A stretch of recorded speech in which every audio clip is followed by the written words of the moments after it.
मुंबईकर म्हणून काही गोष्टी मांडायच्या आहेत ज्या ह्या शासनाने फसव्या घोषणा केलेल्या आहेत.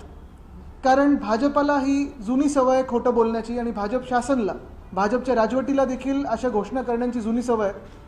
आपल्याला आठवत असेल निवडणुकीपूर्वी म्हणजे राज्याची जेव्हा निवडणूक झाली त्याच्या आधी भाजपनी लाडकी बहिणी 2100 रुपये देऊ हे सांगितलं होतं, अजून तेही झालेलं नाही आहे. गावोगावी जाऊन आम्ही शेतकऱ्यांची कर्जमाफी करू, कर्जमुक्ती करू हे सांगितलं होतं. आपण गेल्या 1 वर्ष पूर्ण पाहिलं आहे शेतकरी आत्महत्या वाढत चाललेल्या आहेत, पण कुठेही कर्जमुक्तीचं नाव तर नाहीच, पण मदत देखील शेतकऱ्यांपर्यंत पोहोचली नाही.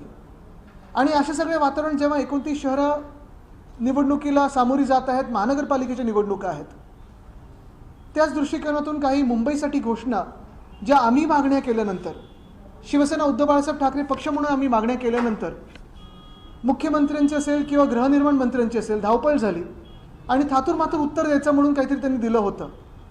आज मी त्या सगळ्या घोषणा त्यांच्या एक्सपोज करणार आहे, त्याची चिरफाड करणार आहे आणि आपल्याच माध्यमातून लोकांना सांगणार आहे की ह्या घोषणा आहेत त्या फसव्या आहेत, भाजप खोटं बोलत आहे, ह्याला बळी पडू नका, फसून जाऊ नका. पहिली घोषणा म्हणजे आपण सगळीकडे पाहत असाल होर्डिंग्स लागलेले आहेत, एक पक्ष ज्या माणसांनी चोरला त्यांचे, की पगडी मुक्त मुंबई करणार.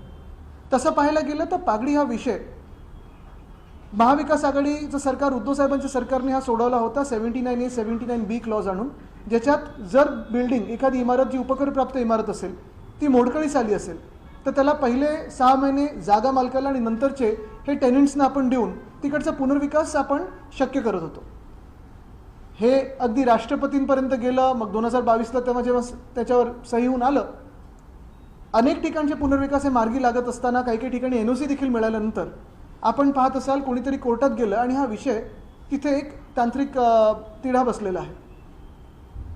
आम्ही जेव्हा मागणी केली, मग मी त्याच्यात मी होतो, मनोज जामसोदकरजी होते, अजय चौधरीजी होते, महेश सावंतजी होते, आम्ही आमदार म्हणून जेव्हा मुंबईचे आमदार म्हणून मागणी करत होतो की ह्या पागडी इमारतींना किंवा सेसच्या इमारतींना, उपकरप्राप्त इमारतींना तुम्ही न्याय दिला पाहिजे. आमच्या मागण्या होत्या ते स्पष्ट आहेत आणि त्याच मागण्या ह्या पागडीमधल्या टेनंट्सच्या आहेत. पहिली गोष्ट जी आमची मागणी आहे आणि तीच त्यांची आहे ही म्हणजे सगळ्या टेनंट्सना तुम्ही लीगल संरक्षण द्या, ऑक्युपंट्स म्हणून जाहीर करा आणि त्यांना संरक्षण द्या. कारण झालं असं आत्ता कुठेतरी बिल्डिंग मोडकळीस आली दाखवून जे जागा मालक आहेत ह्या पगडीमध्ये राहणाऱ्या लोकांना बाहेर काढण्याचा प्रयत्न करतात. देश विदेशातील प्रत्येक घडामोडींचे लाईव्ह अपडेट मिळवण्यासाठी आता साम टीव्हीच्या सर्व सोशल मीडिया प्लॅटफॉर्मला लाईक, फॉलो आणि सबस्क्राईब करा. तसंच सर्व नोटिफिकेशनसाठी बेल आयकॉन प्रेस करायला विसरू नका.